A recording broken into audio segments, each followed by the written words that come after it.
Magandang umaga Pilipinas, magandang umaga Albay, at magandang umaga Legazpi City. Welcome sa ating News and Current Affairs program dito sa PIO Net TV. Araw po ngayon ng Webes, ika-23 ng Abril, taong 2026. At sa ulo ng ating mga balita, para sa Mayon Volcano Monitoring.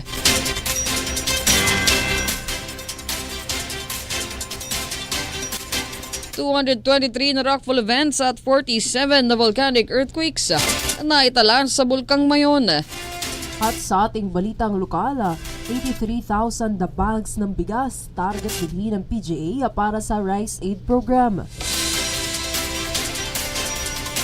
Samantala, IBF World Champion Pedro Tadoran Jr.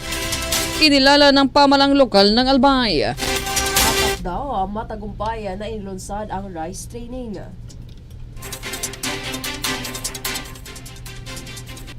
Sa balitang nasyonal, AFP handa na sa posibleng pagigting ng tensyon kasabay ng balikatan exercises. At Department of Budget and Management, aprobado ang 46.22 billion pesos para sa infrastruktura, 17.27 billion pesos para sa silid-aralan. Sa balita sa labas ng bansa, Trump pinahaba ang ceasefire sa Iran kasunod ng panawagan ng Pakistan.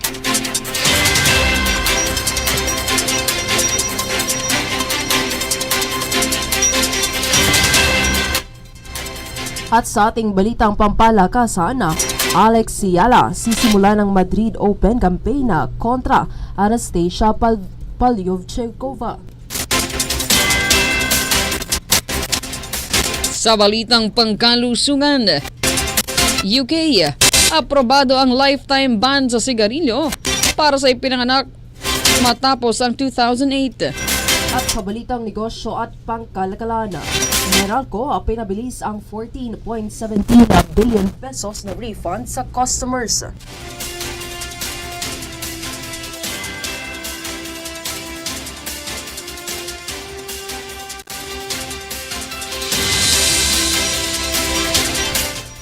At sa balitang showbiz and entertainment, Kim Chiu nagpa-birthday charity sa tricycle drivers. At sa ating ulat panahon, mainit at maalisangang panahon asahan sa buong bansa. Mula sa sentrong pambalitaan ng Albay, mga kaibigan, kami po ang inyong magiging tagapagbalita. Ako po si LJ Lorejo. At ako naman si Cherry Dacoro. At ngayon, sa detalye ng ating mga balita para sa Mayon Volcano Monitoring. Nakapagtala ng 223 na rockfall events at 47 na volcanic earthquakes sa Bulkang Mayon ng FIVOX. Ayon sa 24 oras na pagmamanman ng ahensya, mayroong ring na italang 26 na volcanic tremors na tumagal ng 1 hanggang 80 minuto at ng 2 pyroclastic density current signals ozone. Umawat naman sa 1,008 na tonelada ng asupre kada araw ang na-record sa bulkan simula pa kahapon. Patuloy rin ang katamtamang pagsingaw na umaabot naman ng 1,000 metro ang taas mula sa crater at napapadpad sa Kanluran, Hilagang Kanluran, Kanluran at Kanluran, Timog Kanlurang bahagi ng Mayon. Nariyan pa rin ang pagdaloy ng lava sa may Basud, Bunga at Miisi Galis, maging ang panakanaka at mahinang strombolian activity at ang panandaliang lava fountaining. Nananatili pa rin mataas ang aktibidad ng Mayon kung kaya't maigpit pa rin ipinagbabawal ang pagpasok sa loob ng 6 km radius permanent danger zone.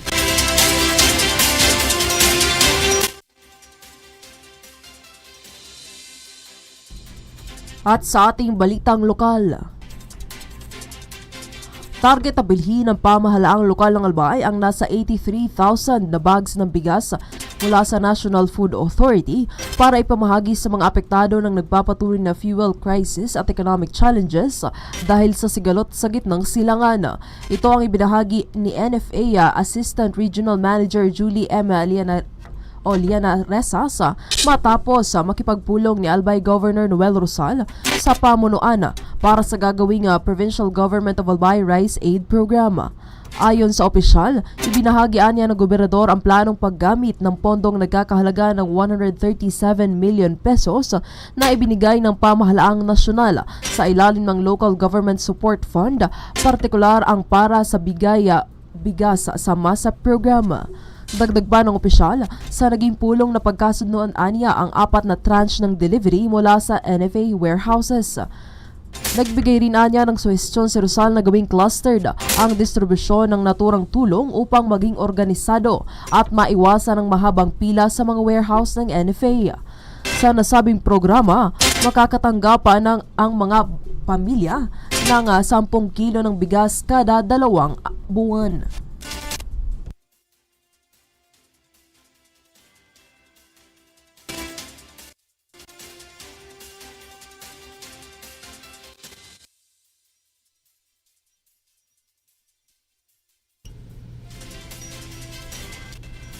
Samantala,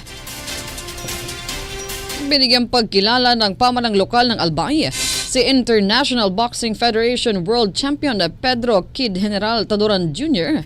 matapos ang kanyang sunod-sunod na tagumpay sa larangan ng pandaigdigang boxing. Sa ginanap na flag raising ceremony nitong ika-20 ng Abril, personal na humarap ang IBF champ na Tubong Limon upang pasalamatan ang probinsya sa suportang ibinibigay sa kanyang karera. Mainit naman siyang tinanggap ni Albay Governor Noel Rosal at ng mga kawani ng Kapitolyo bilang pagkilala sa karangalang dala sa bansa at sa Albay.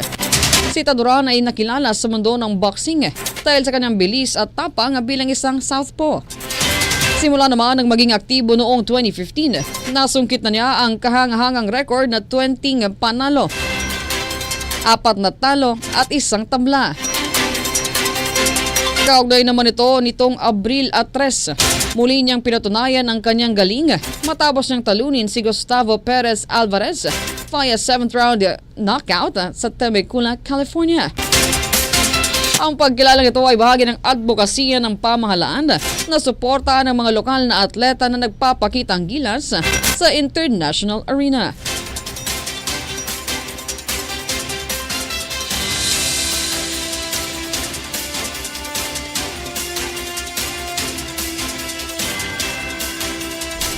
Oras po natin ngayon mga kaibigan, 16 na minuto na lamang po bago mag-alas 9 ng umaga. At sa ating huling balitang lokal, Albay PIO, matagumpay ang inilunsad na rice training. Para sa detalye ng balita, nasa kabilang linya si John Christopher Marinas. Nagsagawa ng livelihood training ang Albay Provincial Person with Disability Affairs Office bilang bahagi ng kanilang programang Reach Independence and Sustainable Entrepreneurship Program o RISE program na inihanda ng Maybank Foundation. Nagsimula ang naturang pagsasanay noong April 20 kung saan isinagawa ang unang araw ng aktibidad para sa mga person with disability. Layunin ng programa na mabigyan ng dagdag kaalaman at kasanayan ng mga kalahok upang magkaroon sila ng oportunidad na makapagsimula ng sariling kabuhayan. Sa ikatlong araw ng pagsasanay, tinutukan ng pagpapalalim ng kanilang kakayahan sa napiling larangan, kabilang ang mga hands-on activities upang mas mahasa ang kanilang abilidad. Ayon sa APDAW, mahalaga ang ganitong programa upang matulungan ng mga PWD na maging mas independent at aktibo ng bahagi ng komunidad. Patuloy naman ang suporta ng lokal ng pamahalaan sa mga programang naglalayong palakasin ang kakayahan at kabuhayan ng mga sektor ng person with disability. John Christopher Marinas para sa Albay PIO Net TV.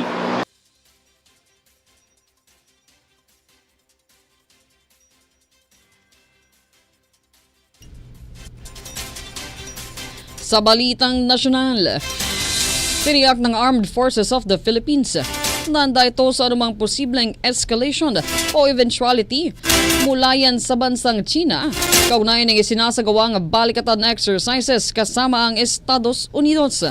Ayon kay AFP spokesperson for the West Philippine Sea, Rear Admiral Roy Vincent Trinidad, may nakalatag na contingency plans ang AFP at handa itong tumugon sa anumang banta sa maritime domain. Kasabay naman ito, nagbabala ang China sa pamamagitan niya ng Foreign Ministry nito na iwasan ang mga hakbang na magpapataas ng tensyon at iginiit na hindi dapat itarget ang ibang bansa sa mga military cooperation. Sa kabila naman ng naging babala, sinabi ng AFP na magpapatuloy ang kanilang mga pagsasanay kasama ang mga kaalyado nito at mananatiling hindi matitinag. Aabot naman sa 17,000 na tropa mula sa Pilipinas, Estados Unidos at iba pang bansa ang kalahok sa balikatan na may ilang aktibidad na isinasagawa sa West Philippine Sea.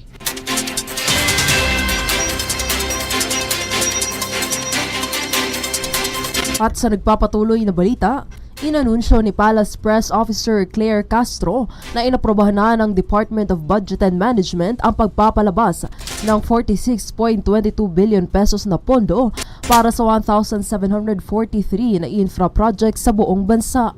Ayon sa DBM, bahagi nito ay ilalaan sa Department of Public Works and Highways para sa mga proyektong magpapahusay sa road connectivity at mobility, kabilang ang Davao City Bypass Construction Project na may mahigit 288 million pesos na alokasyon para sa kasalukuyang taon. Naglaan din ng DBM ng 17.27 billion pesos para naman sa pagtatayo ng 4,960 na mga silid-aralan sa ilalim ng DepEd bilang tugon yan sa kakulangan ng mga silid-aralan sa bansa.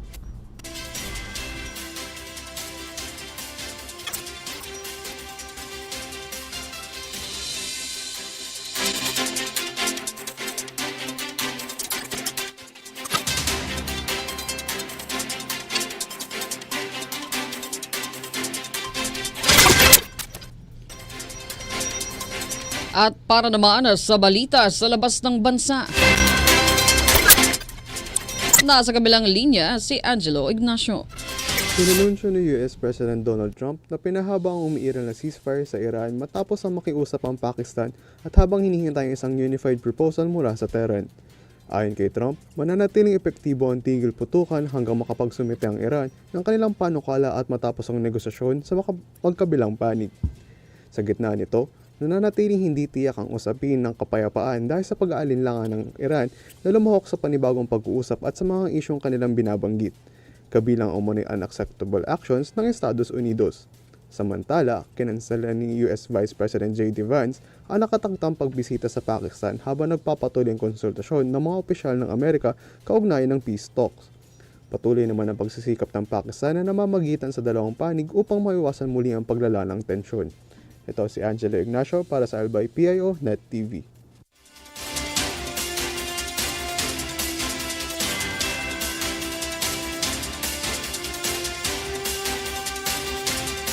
At para naman sa balitang pampalakasan, nasa kabilang linya si Jerna Alzaga.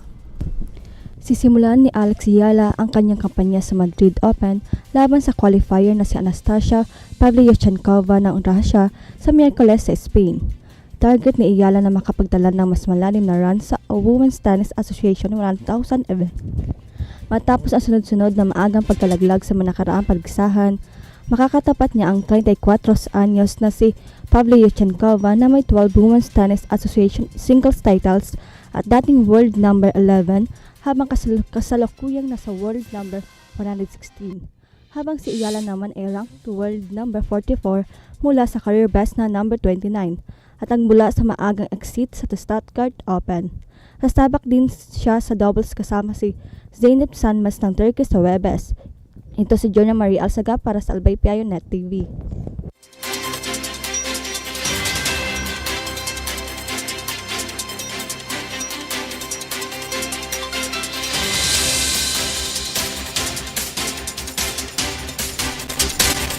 At para naman sa balitang pangkalusugan,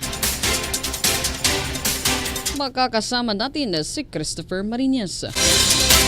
Inaprubahan ng dalawang kapulungan ng Parliament ng United Kingdom ang panukalang batas na nagbabawal sa mga ipinanganak matapos ang taong 2008 na makabili ng sigarilyo habang buhay. Layunin ng Tobacco and Vapes Bill na pigilan ang paninigarilyo sa susunod na henerasyon at makamit ang kauna-unahang smoke-free generation sa bansa.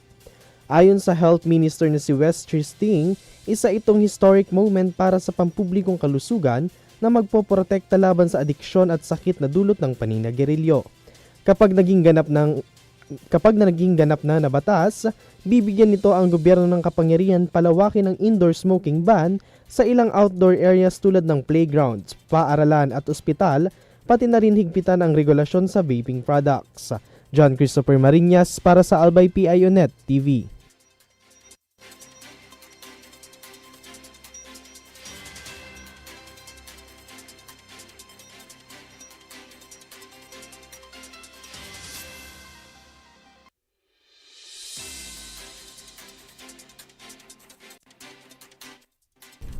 At para naman sa balitang negosyo at pangkalakalan, makakasama natin sa kabilang linya si Alay sa Tripulca. Inatasan ng Energy Regulatory Commission ang Manila Electric Corporation o Meralco na pabilisin ang pagbabalik ng natitirang 14.17 pesos na bilyon na refund sa mahigit 8 milyong customers nito na makikita sa kanilang power bill simula sa susunod na buwan. Layunin ng hakbang na maibsan ang epekto ng pagtaas ng generation cost kasunod ng tensyon sa Middle East. Batay sa Energy Regulatory Commission, ang refund na orihinal na nakatakdang ipatupad sa loob ng 36 na buwan ay gagawing 12 buwan na lamang mula sa kabuuang 19.96 pesos na bilyon na refund program. Ayon sa regulasyon, tataas din ang average refund rate sa 0.2511 peso kada kilowatt hour, kung saan inaasahang makakabawas ng 0.4278 per kilowatt hour sa residential customers. Ito si Alay sa Tripulca, nag-uulat para sa Albay PIO Net TV.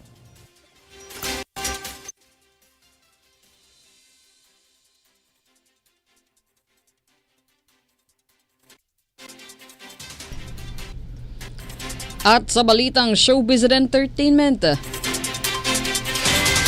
nasa kabilang linya si Adrian Boragay. Namahagi ng tulong ang aktres at TV host na si Kim Chu sa mga tricycle driver bilang bahagi ng kanyang kaarawan, kung saan nagbigay siya ng libreng gasolina at grocery packs para mga nakapilang driver. Sa kanyang social media post, ibinahagi niya ang mensaheng birthday charity sa mga jeepney at tricycle driver na umani ng papuri mula sa mga netizens.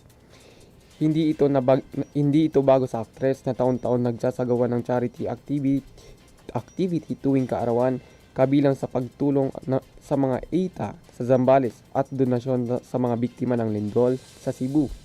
Maraming benepisyaryo ang nagpasalamat, lalo na sa gitna ng nagpapatuloy na pagtaas ng presyo ng gasolina at hirap sa hanap buhay. Samantala, sa kanyang ika-36 na kaarawan, naging emosyonal si Kim at ibinahagi ang kanyang birthday wish para sa ultimate happiness at pasasalamat sa suporta ng kanyang pamilya at fans. Ito si Adrian Boragay para sa PIO Net TV.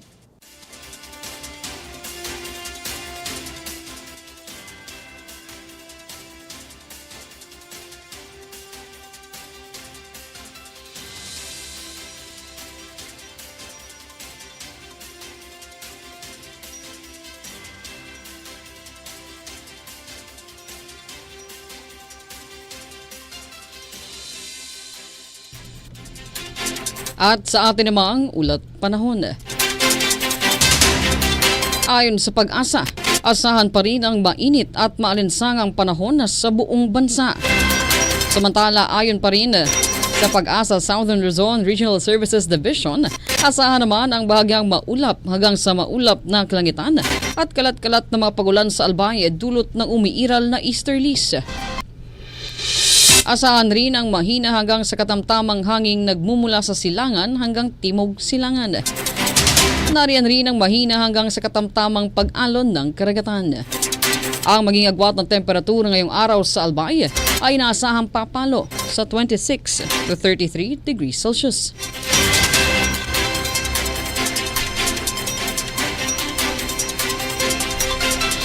At yan ang kalipunan ng mga balita sa loob at labas ng bansa.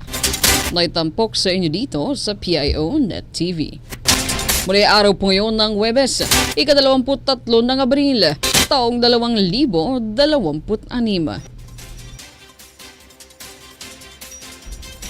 Sa buong buo ng News and Current Affairs program, nagsulat ng balita Cherry Dacoro, Lea Guazon at Nika Ann Cabanela. Sa ating mga news reporters, John Christopher Marinas, Angela Ignacio, Adrian Boragay, Jerna Marie Alzaga at Eliza Tripulca. Sa technical side, nariyan si Richard Bobis. Sa ating Provincial Information OIC, Marte Gonzalez. Sa supervisyon niya ng ating gobernador, Governor Noel Rosal.